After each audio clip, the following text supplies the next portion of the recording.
Selamat pagi Bapak Ibu Saudara yang terkasih dalam Kristus.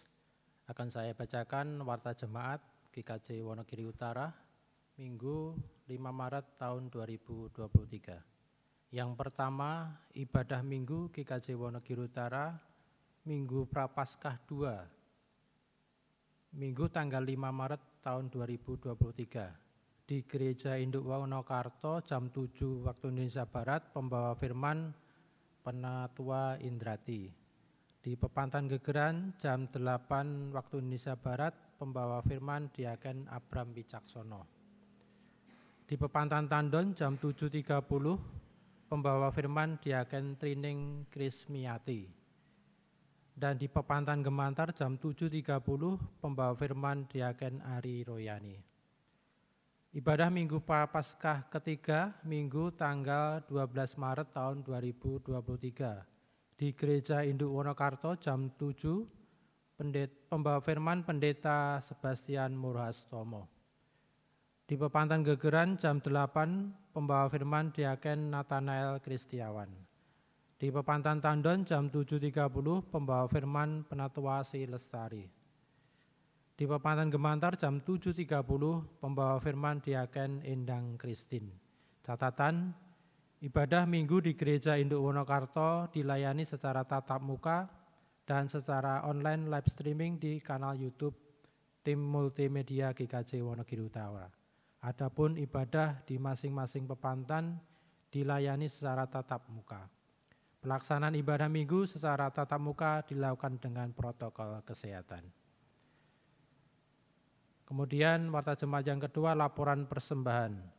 Persembahan khusus, Mirunggan NN warga Wonokarto untuk kas Jemaat Wonokarto Rp1.300.000.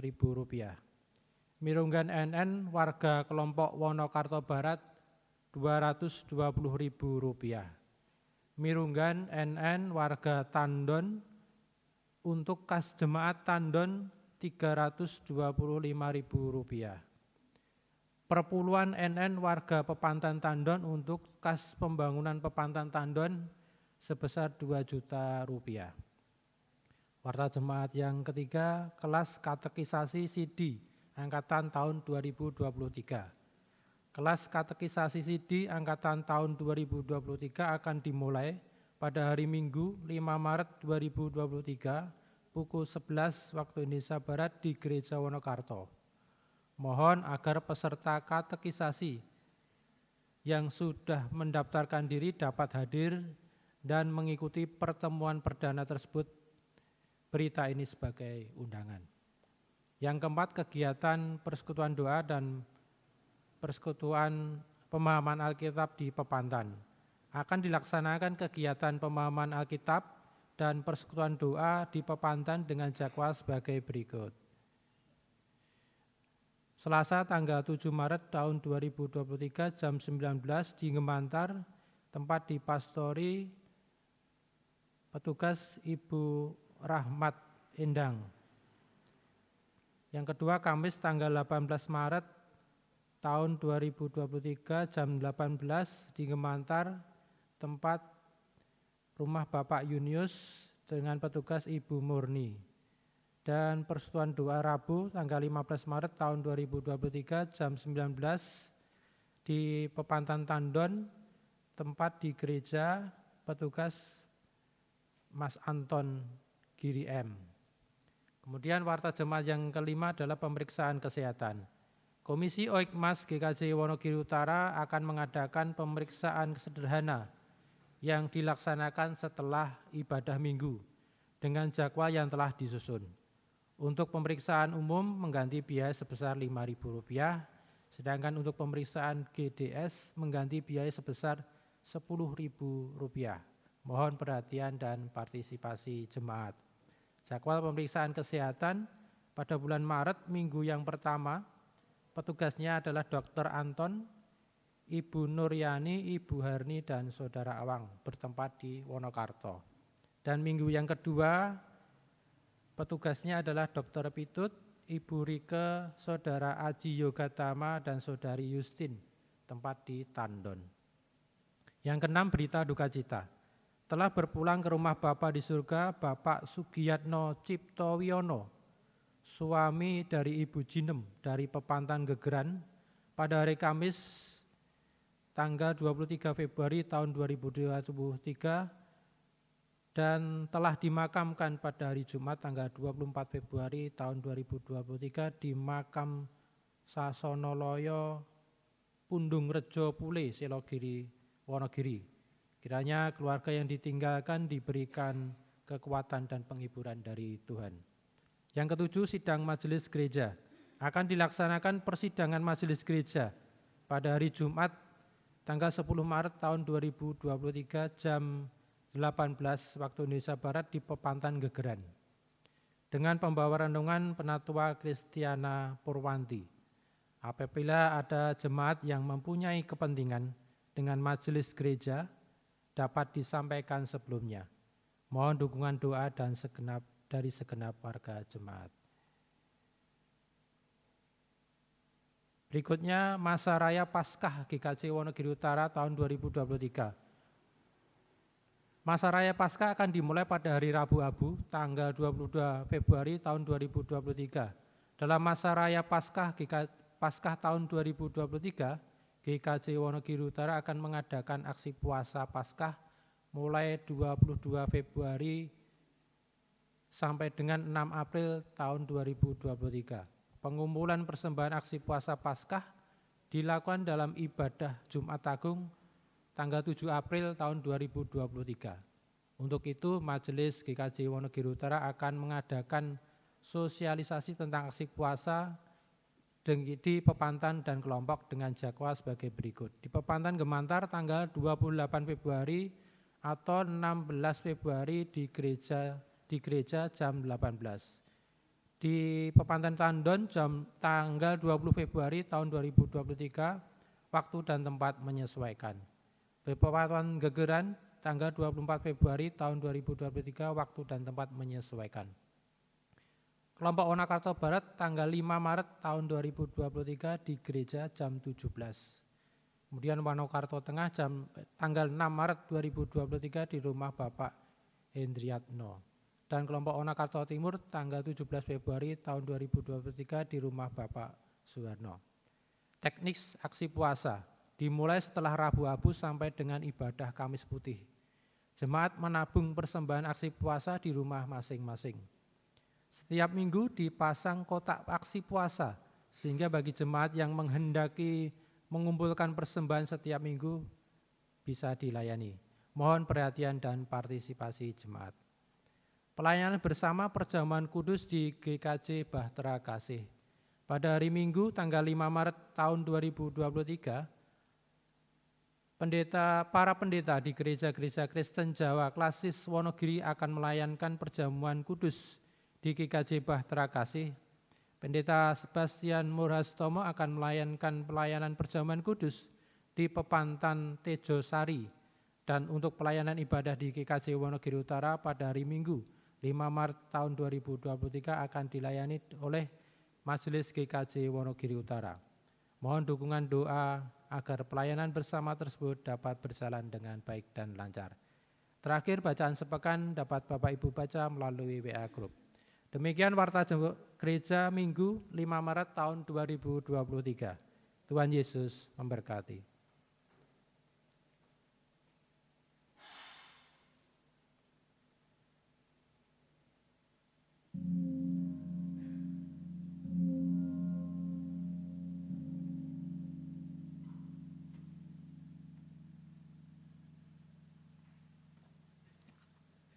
Saya undang Bapak Ibu untuk bangkit berdiri, kita memasuki panggilan beribadah.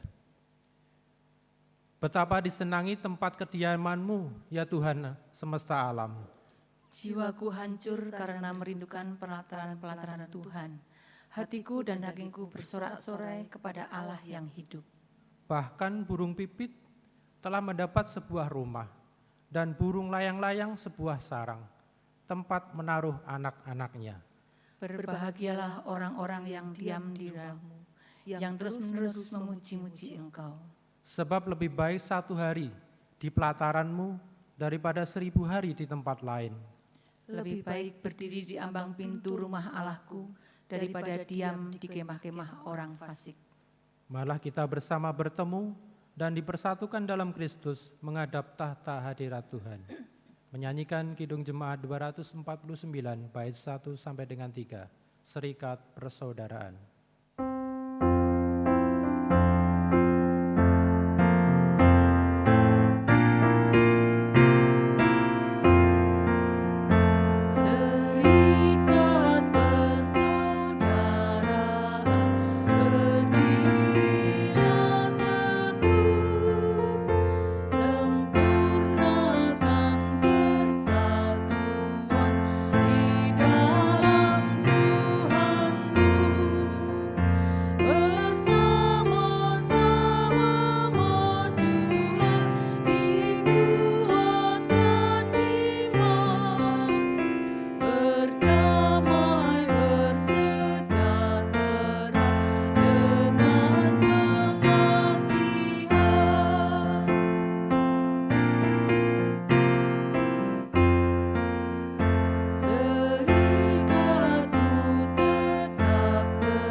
Bapak, Ibu, Saudara, jemaat yang dikasihi dan mengasihi Kristus, marilah kita masuki ibadah Minggu Prapaskah kedua ini dengan pengakuan. Penolong kita adalah Tuhan yang menciptakan langit, bumi, dan segala isinya, yang setia menepati janji keselamatan yang telah dinyatakannya. Amin.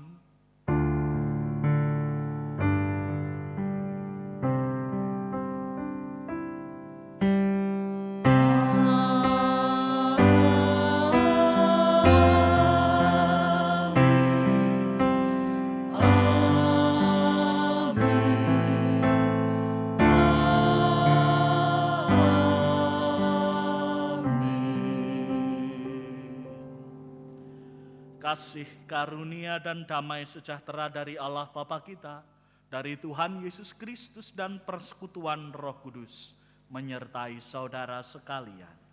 Menyertai saudara juga. Amin. Diperkenankan duduk kembali.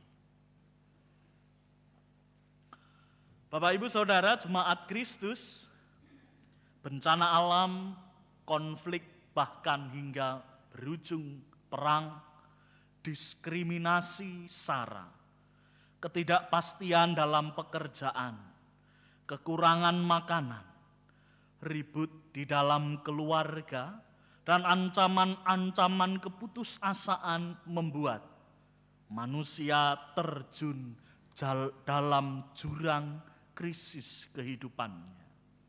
Kita kerap bertanya, apakah masih ada harapan di tengah segala kemelut kehidupan kita? Syukur kepada Allah bahwa Ia menaruh bela rasa pada kita dan hadir menolong kita. Maukah kita berjalan bersama Tuhan di dalam iman? Inilah yang akan kita pergumulkan melalui tema beriman di tengah krisis. Maka mari kita memujikan pelengkap kidung jemaat 282 bait 1 dan 4. Tuhan tolonglah bangunkan iman.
Jemaat yang dikasihi Kristus, di dalam kehidupan kita hari lepas hari,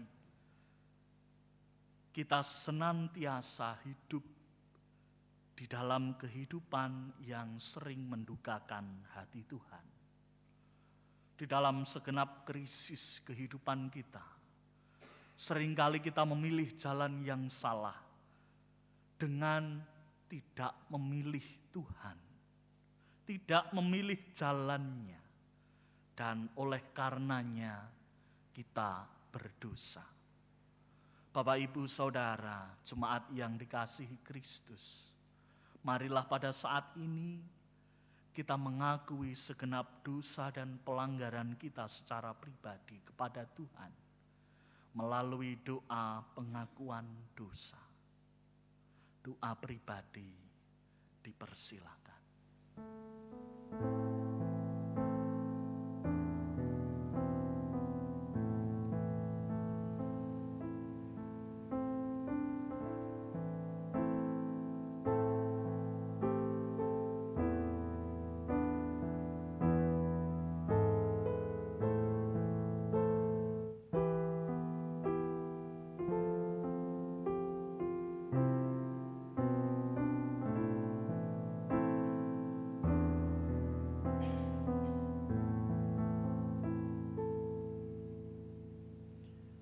Inilah dosa dan pelanggaran kami ya Tuhan.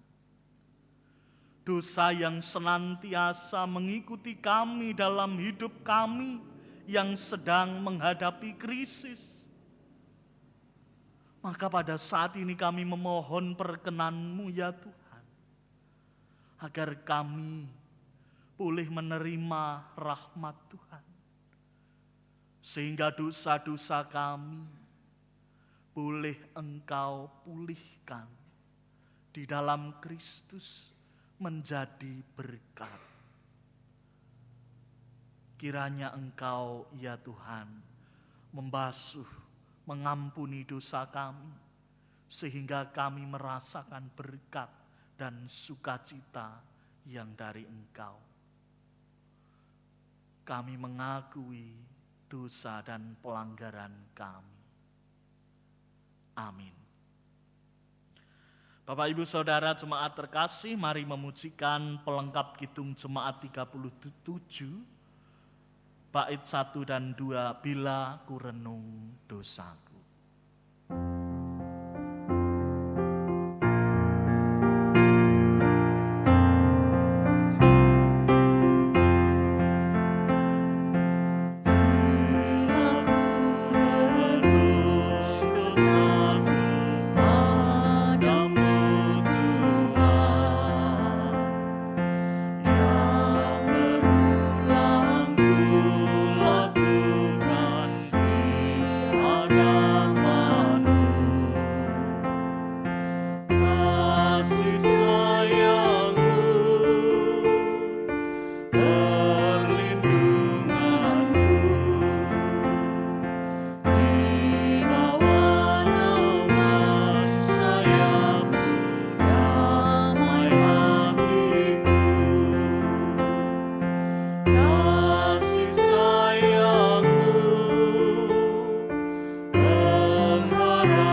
Jemaat terkasih, mari kita berdiri, kita akan menerima anugerah Tuhan.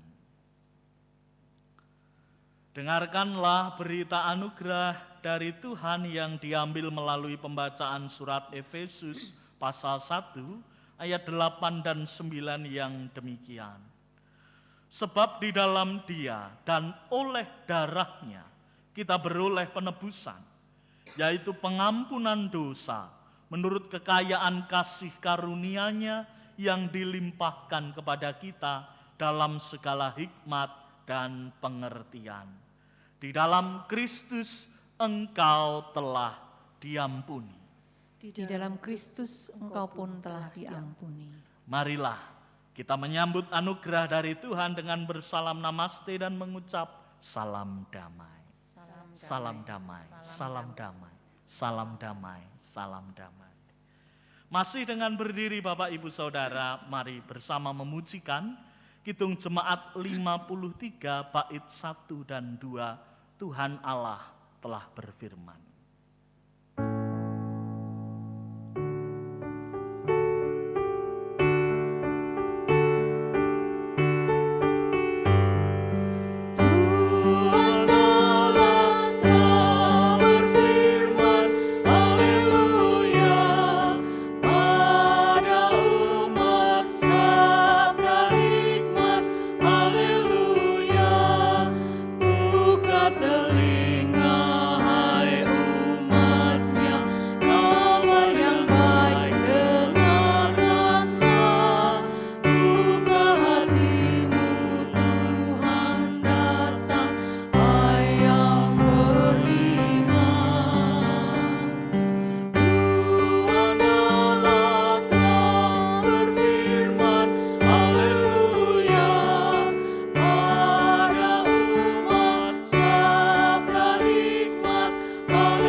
Perkenankan duduk kembali.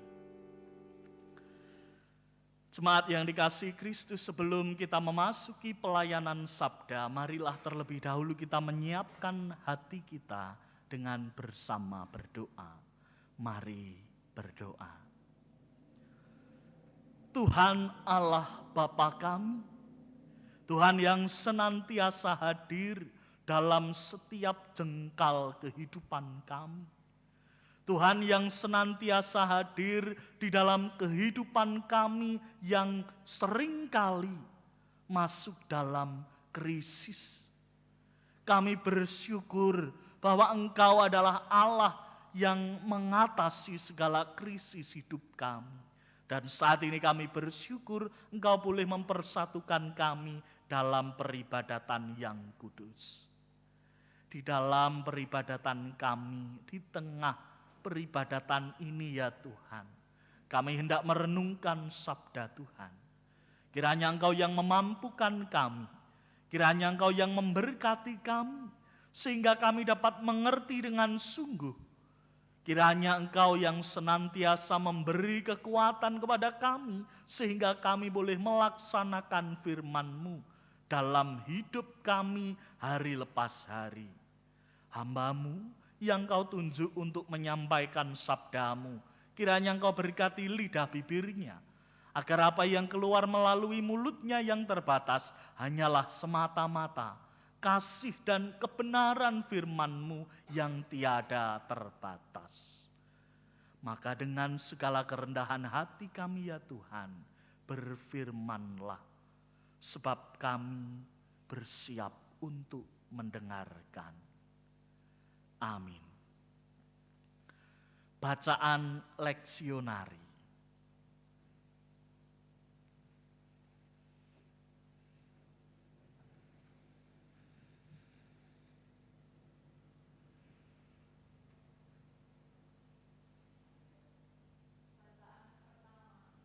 Kejadian 12 ayat 1 sampai dengan 4.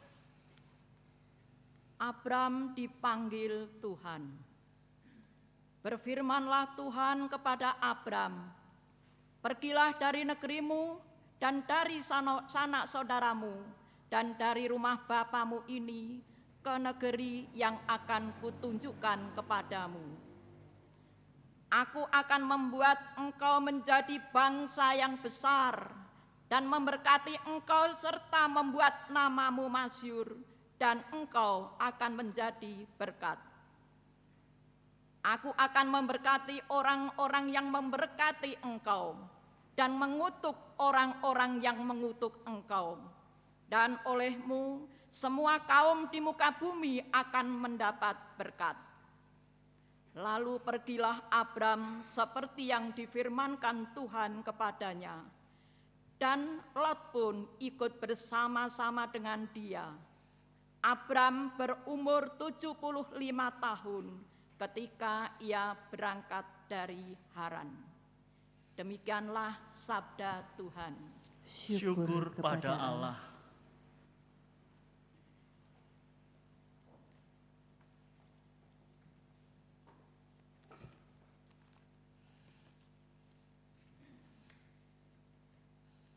Mari kita tanggapi firman Tuhan dengan membaca kitab Mazmur 121 ayat yang pertama sampai dengan yang ke-8. Demikian firman Tuhan. Tuhan penjaga Israel, nyanyian ziarah. Aku melayangkan mataku ke gunung-gunung. Dari manakah akan datang pertolonganku? Pertolonganku ialah dari Tuhan yang menjadikan langit dan bumi. Ia takkan membiarkan kakimu goyah, penjagamu tidak akan terlelap. Sesungguhnya tidak terlelap dan tidak tertidur penjaga Israel. Tuhanlah penjagamu, Tuhanlah naunganmu di sebelah tangan kananmu. Matahari tidak menyakiti engkau pada waktu siang, atau bulan pada waktu malam. Tuhan akan menjaga engkau terhadap segala kecelakaan. Ia akan menjaga nyawamu. Tuhan akan menjaga keluar masukmu dari sekarang sampai selama-lamanya. Amin. Amin.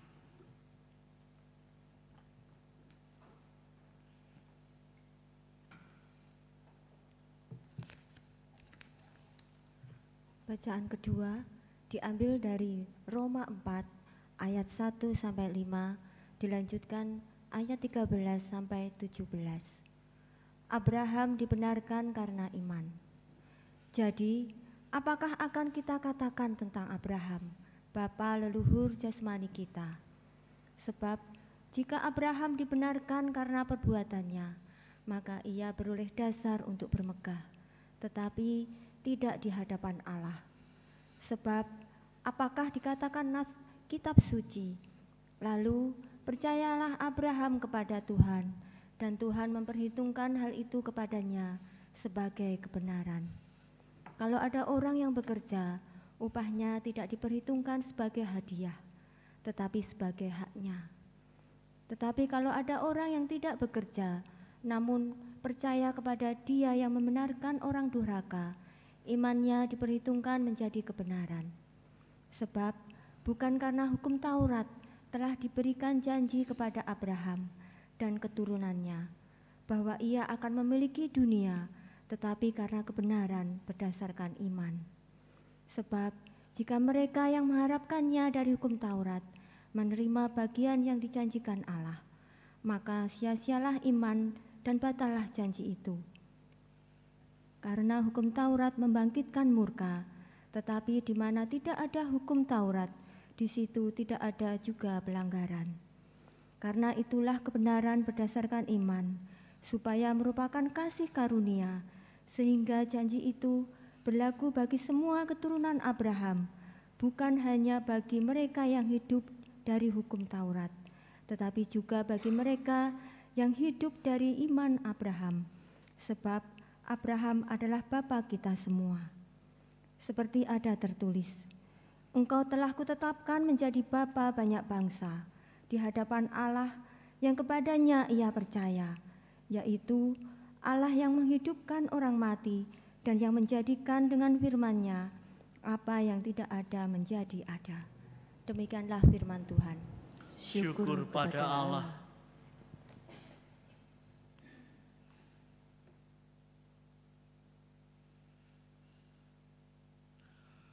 Bapak, Ibu, Saudara, jemaat yang dikasihi Kristus, pembacaan Injil pada saat ini akan diambil melalui pembacaan Injil menurut Yohanes pasal 3, ayat 1 sampai 17. Injil Yohanes pasal 3, ayat 1 sampai 17. Percakapan dengan Nikodemus.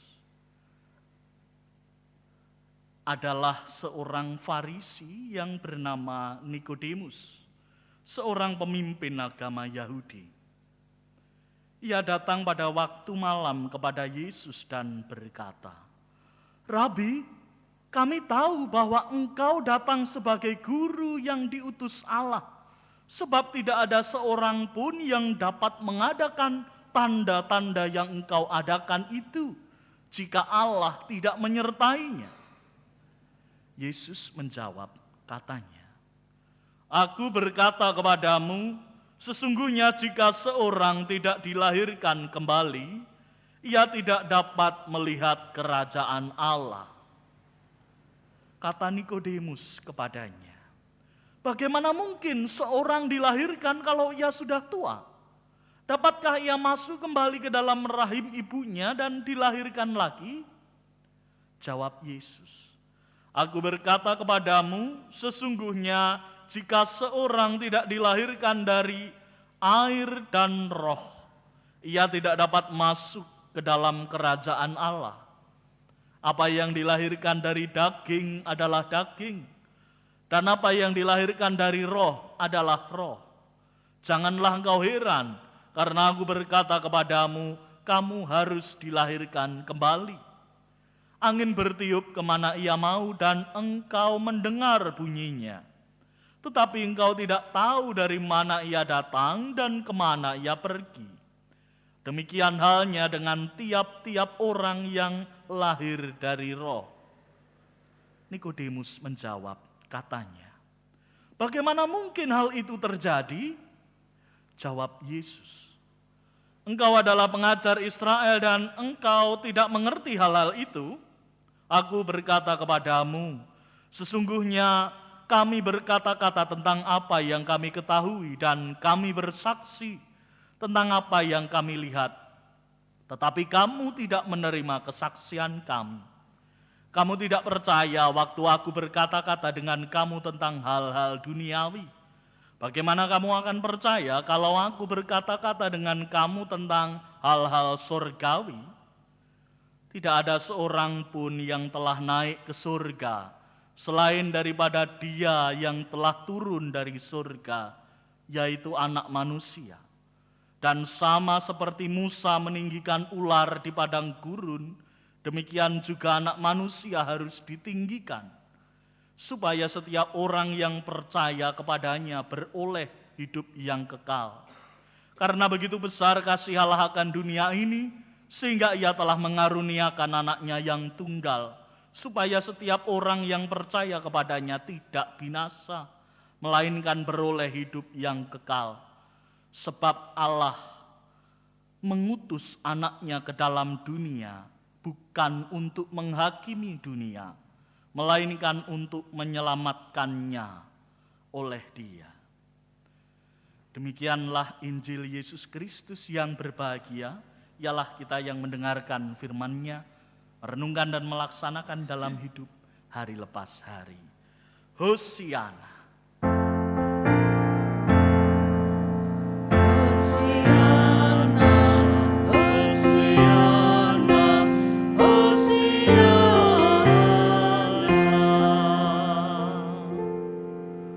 Shalom, shalom, shalom.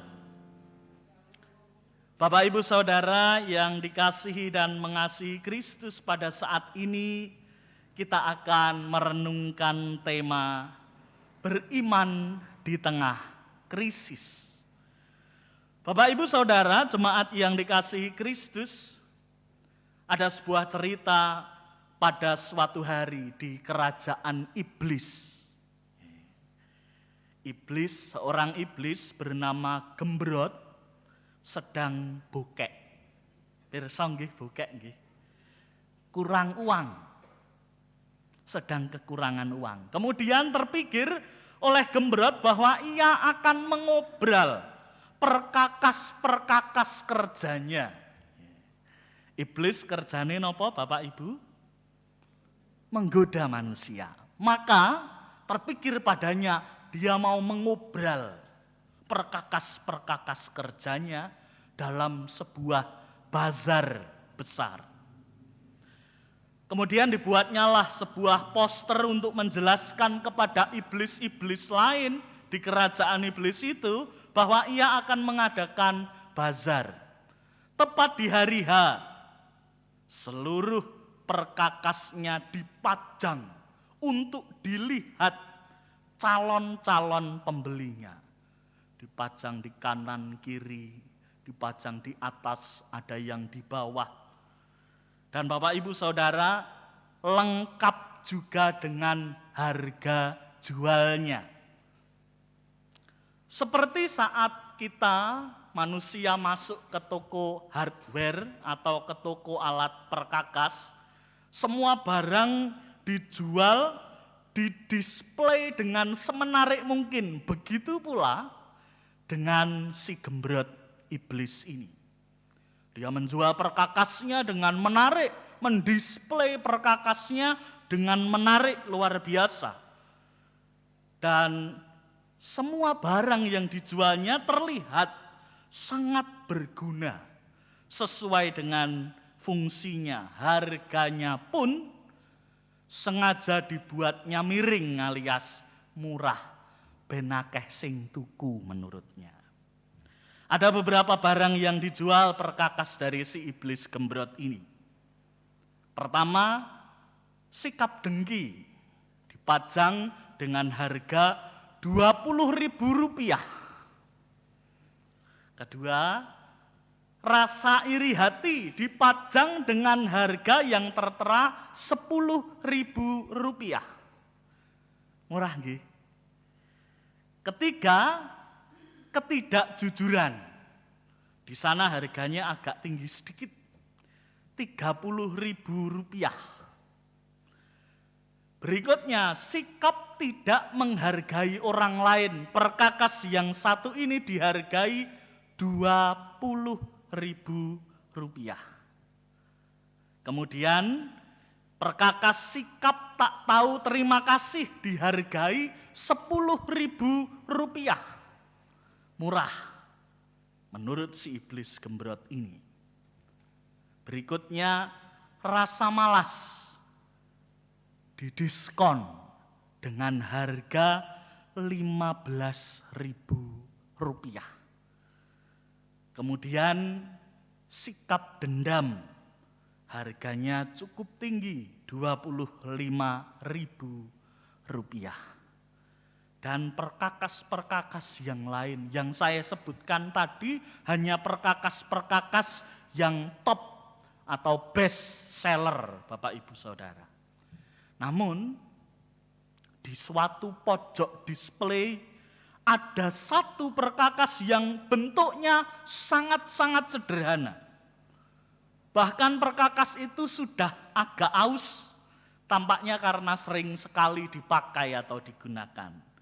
Tapi harganya luar biasa tinggi, bahkan jauh lebih tinggi dibandingkan perkakas-perkakas bestseller tadi.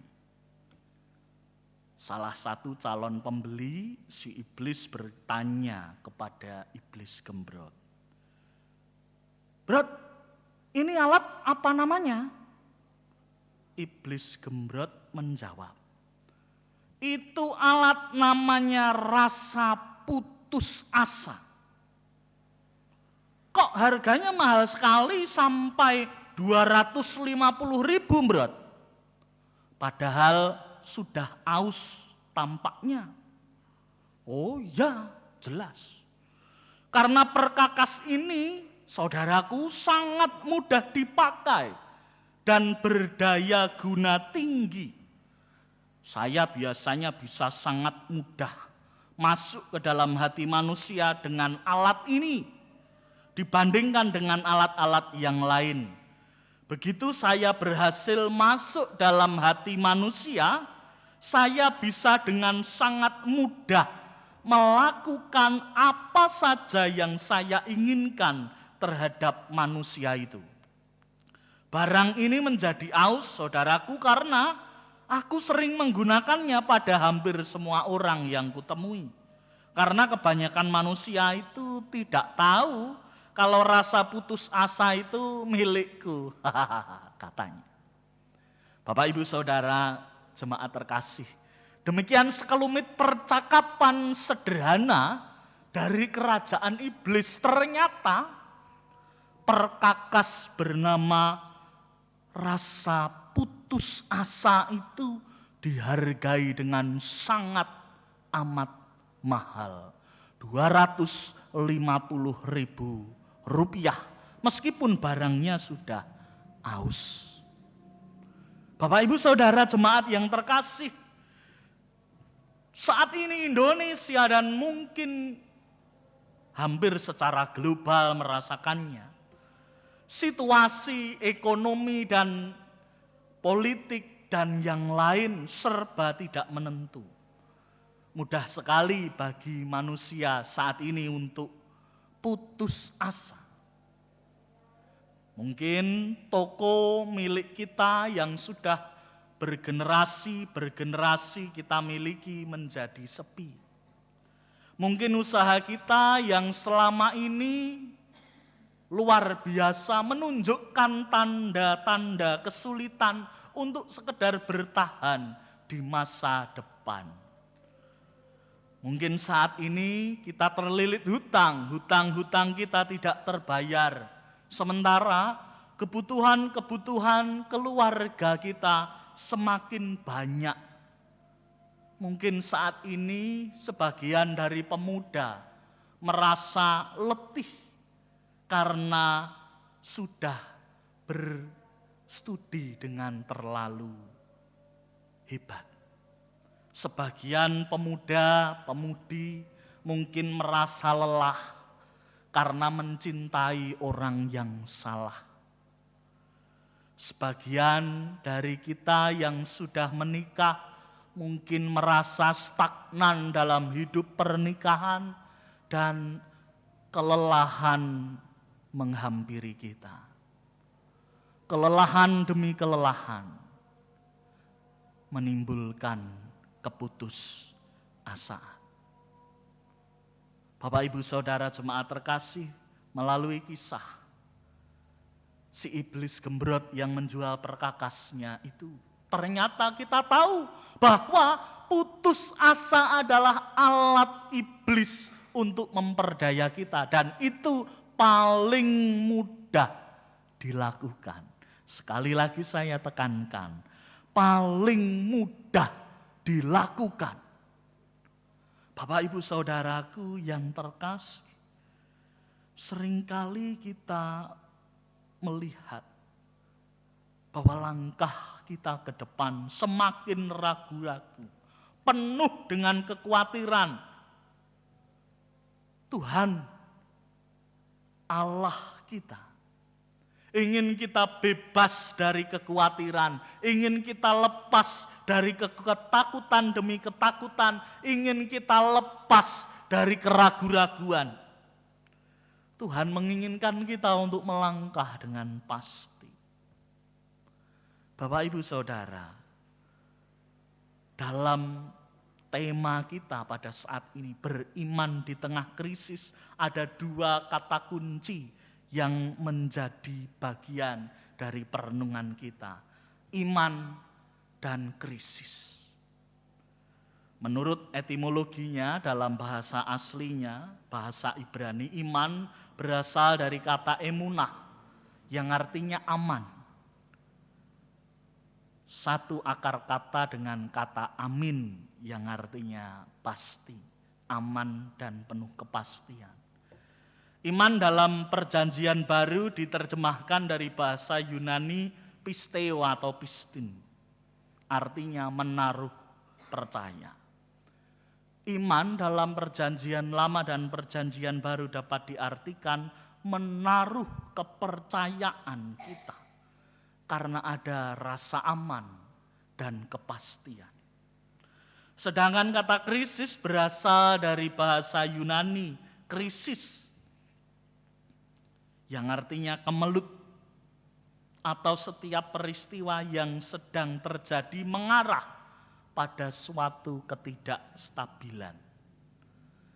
Bapak, Ibu, Saudara jemaat yang terkasih, iman dan krisis adalah dua kata yang bertolak belakang. Iman membutuhkan kepastian dan krisis menghancurkannya, mengarah pada ketidakstabilan.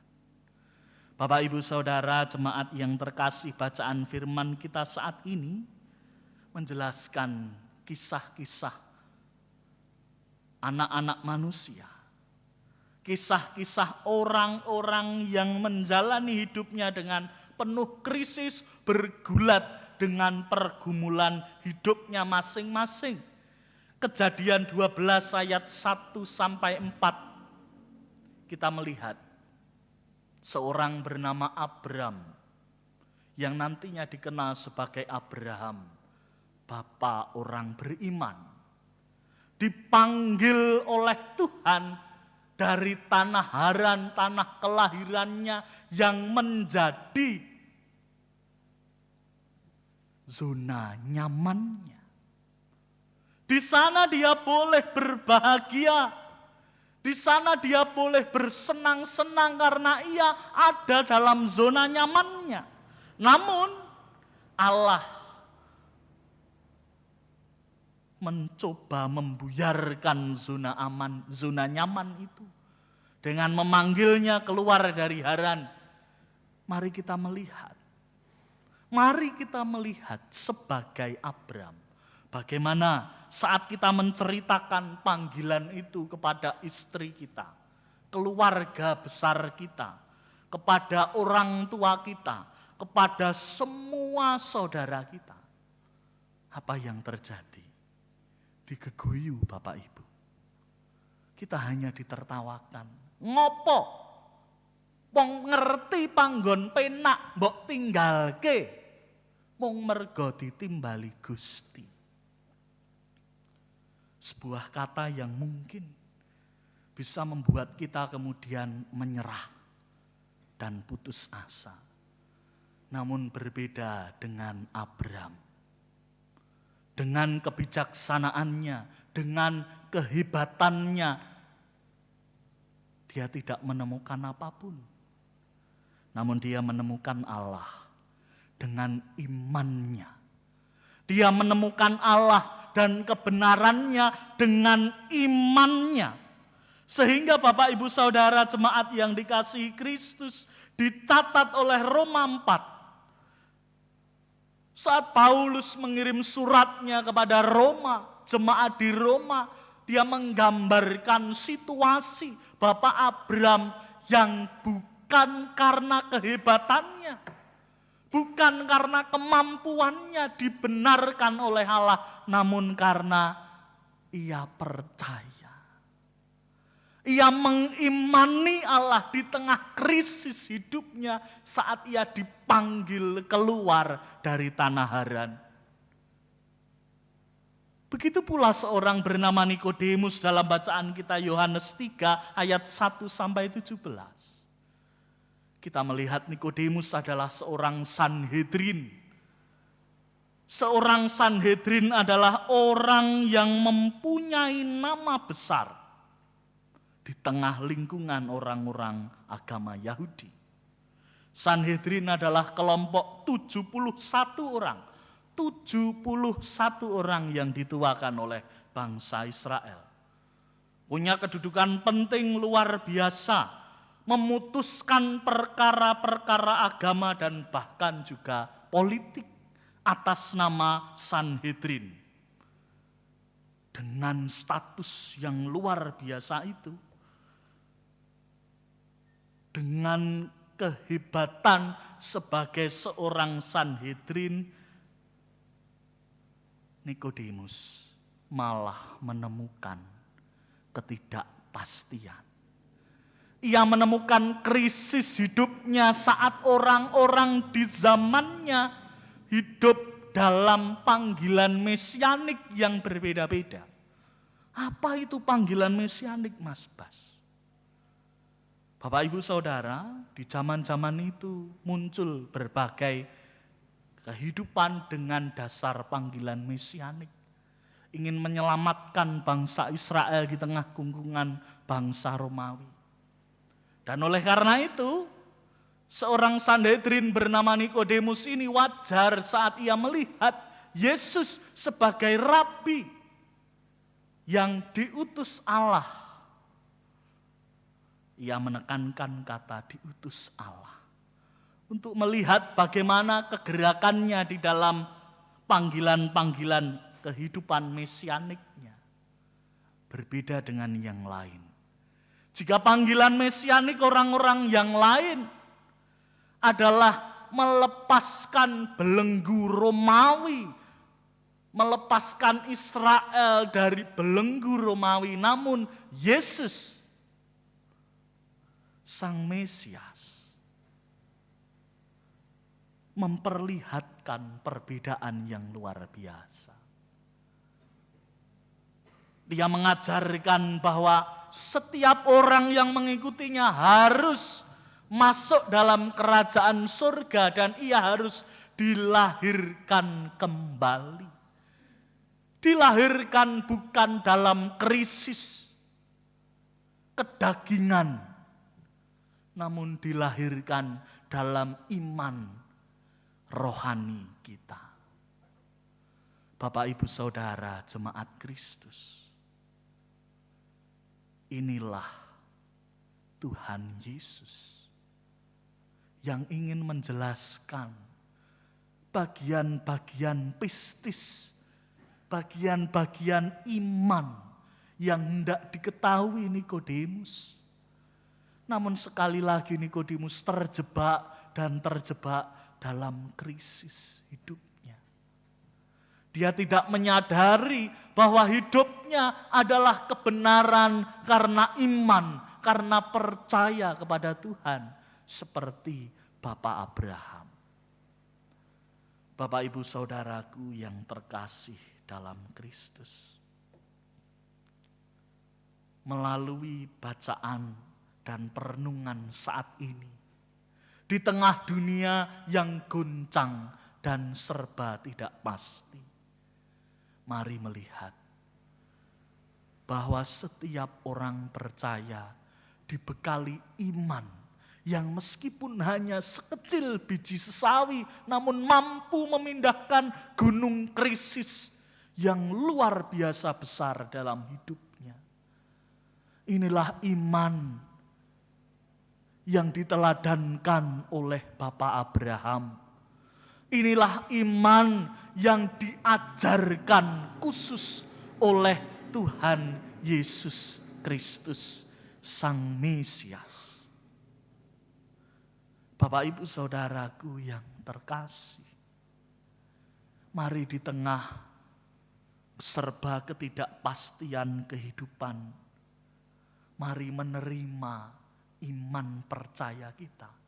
Bukan iman yang sekedar melepaskan dari belenggu kejahatan, namun melakukan rekonsiliasi. Pemulihan hubungan antara Allah dan dunia ini. Jika orang-orang lain percaya pada hal-hal yang tidak pasti, jika orang-orang dunia ini percaya perang bisa mengakhiri segala sesuatu. Jika orang-orang di dunia ini percaya bahwa kejahatan adalah simbol kemenangan. Jika orang-orang dunia ini percaya bahwa kita dipanggil untuk menang, mengalahkan orang-orang yang jahat. Namun kita dipanggil untuk memulihkan hubungan dengan Allah, untuk mengasihi orang lain, untuk memulihkan hubungan dengan orang-orang yang kita sakiti, untuk memulihkan hubungan dengan orang-orang yang membuat kita sakit. Mari kita beriman, percaya di tengah krisis yang demikian, melalui rekonsiliasi, melalui pendamaian, kita menjadi agen-agen pendamaian Allah yang nantinya bisa mengatasi kehidupan di tengah krisis. Selamat beriman dalam krisis. Selamat percaya di tengah ketidakpastian, Tuhan memampukan kita. Amin. Saat teduh bagi kita merenungkan sabda Tuhan.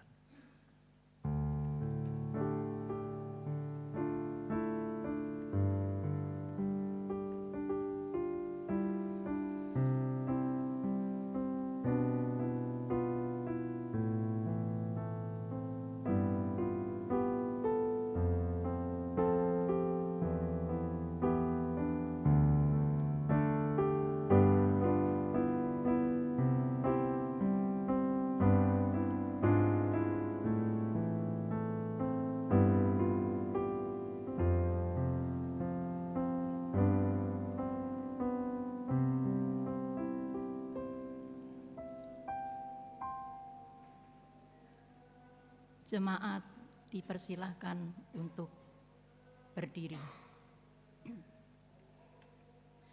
Bersama umat Tuhan di sepanjang abad dan tempat, marilah kita mengucapkan pengakuan iman kita menurut pengakuan iman rasuli.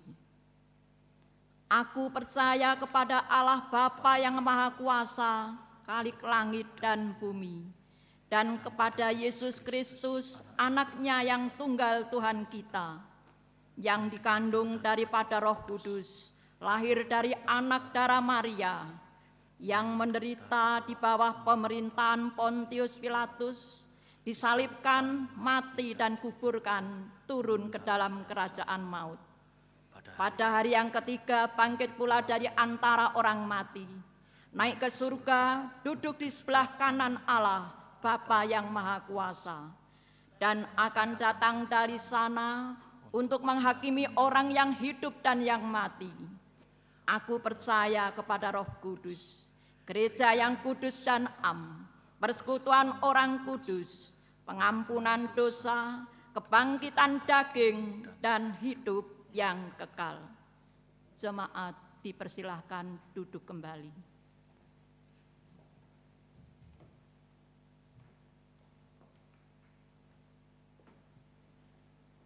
Jemaat yang dikasihi Tuhan, ungkapan syukur yang kita nyatakan dalam ibadah dengan berpersembahan saat ini, kita landasi firman Tuhan sebagaimana yang dinyatakan di dalam kitab Imamat 19 ayat yang kelima. Demikianlah firman-Nya. Apabila kamu mempersembahkan korban keselamatan kepada Tuhan, kamu harus mempersembahkan demikian hingga Tuhan berkenan akan kamu. Bapak, Ibu, Saudara yang mengikuti peribadatan di rumah masing-masing, mohon berkoordinasi persembahan yang dikumpulkan kepada majelis, kelompok, dan pepandan. Adapun jemaat dari luar Wonogiri dapat mengumpulkan persembahan melalui rekening gereja. Kami mengucapkan selamat berpersembahan.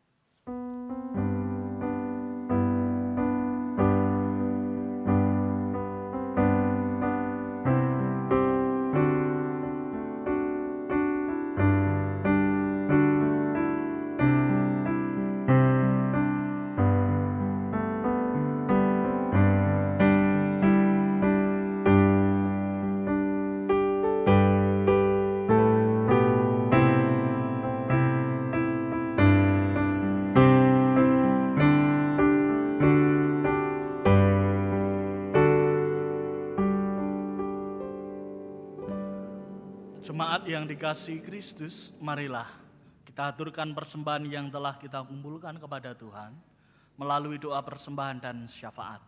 Dan di akhir doa nanti mari bersama kita berdoa menurut doa Bapa kami.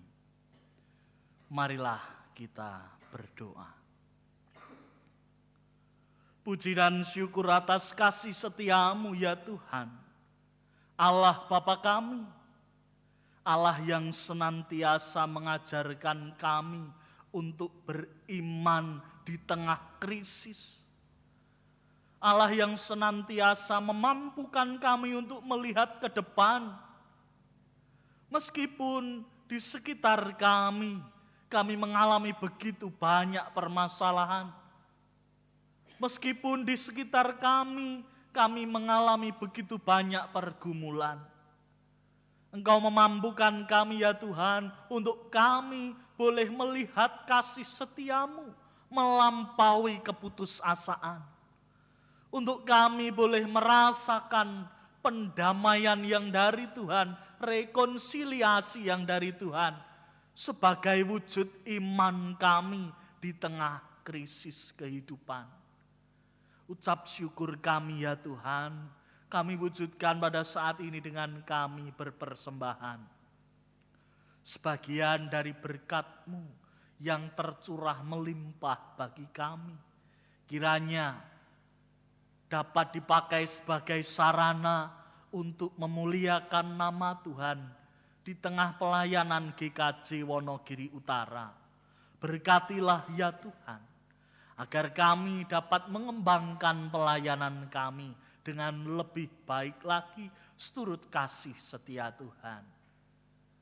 Berkatilah ya Tuhan, saudara-saudara kami yang mengelola persembahan ini.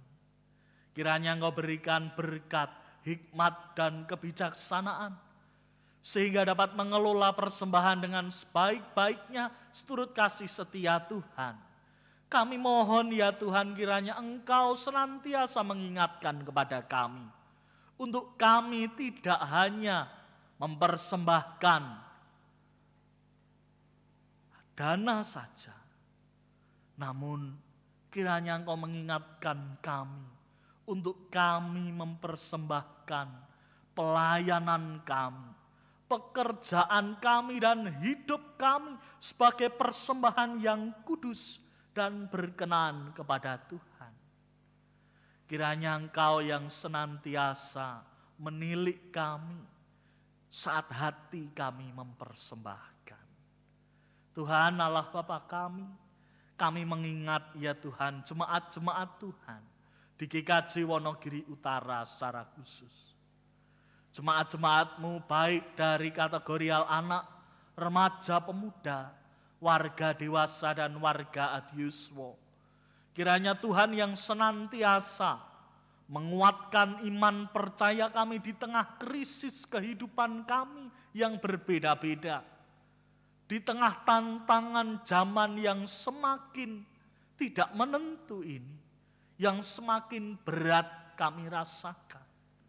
Kiranya Engkau memampukan setiap jemaat Tuhan untuk boleh saling menguatkan. Kiranya Engkau memampukan jemaat-jemaat Tuhan untuk boleh merasakan pemeliharaan tangan Tuhan dalam hidup hari lepas hari. Kiranya juga Engkau mampukan ya Tuhan, jemaat-jemaat-Mu yang saat ini sedang merasakan sakit penyakit, sedang mengalami duka cita, maupun jemaat-jemaat-Mu yang sedang mengalami kesusahan hidupnya, baik dari ekonomi maupun dalam keluarga dan dalam segala bidang yang lain. Kiranya Tuhan yang senantiasa menyembuhkan, kiranya Tuhan yang senantiasa menghiburkan, kiranya Tuhan yang senantiasa menguatkan, sehingga iman jemaat-Mu boleh terarah sungguh kepada Tuhan dengan penuh kasih, menyadari bahwa dirinya adalah agen rekonsiliasi dunia, agen perdamaian dengan orang lain, dunia ini dan Tuhan sendiri. Ya Tuhan Allah Bapa kami, kiranya Engkau juga mengajak setiap pelayan khusus dalam gereja, baik itu para penatua, para diaken maupun pendeta. Kiranya Engkau memampukan agar boleh melayani dengan sepenuh hati, mengajarkan untuk saling melayani dan memelihara iman jemaat-jemaat Tuhan. Kiranya melalui berbagai kegiatan gerejawi, setiap komisi, setiap tim dan panitia, agar Engkau mampukan untuk saling mengasihi dan mendukung dalam pelayanan kasih-Mu. Tuhan Allah Bapa kami juga menyerahkan ya Tuhan, bangsa dan negara kami yang saat ini sedang bergumul dalam kehidupan sosial dan toleransi. Kiranya Engkau senantiasa menguatkan kami sebagai warga negara Indonesia untuk boleh saling mengasihi dan mendahului dalam memberi hormat.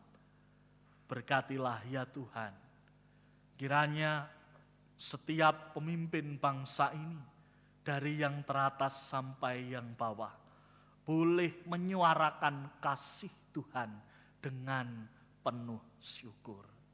Tuhan Allah Bapa kami juga menyerahkan hidup keluarga kami, baik kami sebagai anak maupun sebagai orang tua. Kiranya Engkau memampukan kami untuk dengan sungguh saling mengasihi, dengan sungguh memberi hormat, dan dengan sungguh menguatkan dalam krisis hidup berkeluarga kami. Kiranya Engkau yang mengasihi, kiranya Engkau yang memberikan benih kasih itu sehingga kami boleh mengembangkannya dengan baik sebagai proses dalam kasih setia Tuhan bagi keluarga kami. Kami menyerahkan ya Tuhan setiap permohonan kami dan doa yang jauh dari sempurna ini ke dalam tangan kasih setia Tuhan kami Yesus Kristus, Juru Selamat kami yang mengajar kami berdoa. Bapa kami yang di surga, dikuduskanlah namamu, datanglah kerajaanmu, jadilah kehendak-Mu di bumi seperti di surga. Berikanlah kami pada hari ini makanan kami yang secukupnya, dan ampunilah kami akan kesalahan kami, seperti kami juga mengampuni orang yang bersalah pada kami. Dan janganlah membawa kami ke dalam pencobaan, tapi lepaskanlah kami daripada yang jahat, karena Engkaulah yang punya kerajaan dan kuasa dan kemuliaan sampai selama-lamanya. Amin. Jemaat yang dikasihi oleh Kristus, marilah bersama kita berdiri, kita masuk dalam pengutusan dan berkat. Pulanglah dalam sukacita Allah dengan mengingat sabda Tuhan, bahwa Ia terus berkarya dalam hidup saudara. Jalanilah hidup dengan penuh ucap syukur dan setialah melakukan panggilannya. Tuhan mengiringi hidup saudara dengan berkat-Nya. Marilah kita bersedia menerima berkat dari Tuhan melalui hamba-Nya. Tuhan memberkati saudara dan melindungi saudara. Tuhan menyinari saudara dengan wajah-Nya dan memberi saudara kasih karunia. Tuhan menghadapkan wajah-Nya kepada saudara dan memberikan damai sejahtera. Hosiana, amin. Hosiana, amin. Marilah kita menutup peribadatan ini dengan memujikan pelengkap Kidung Jemaat 138 bait 1 sampai 3 Setiamu Tuhanku tiada bertara.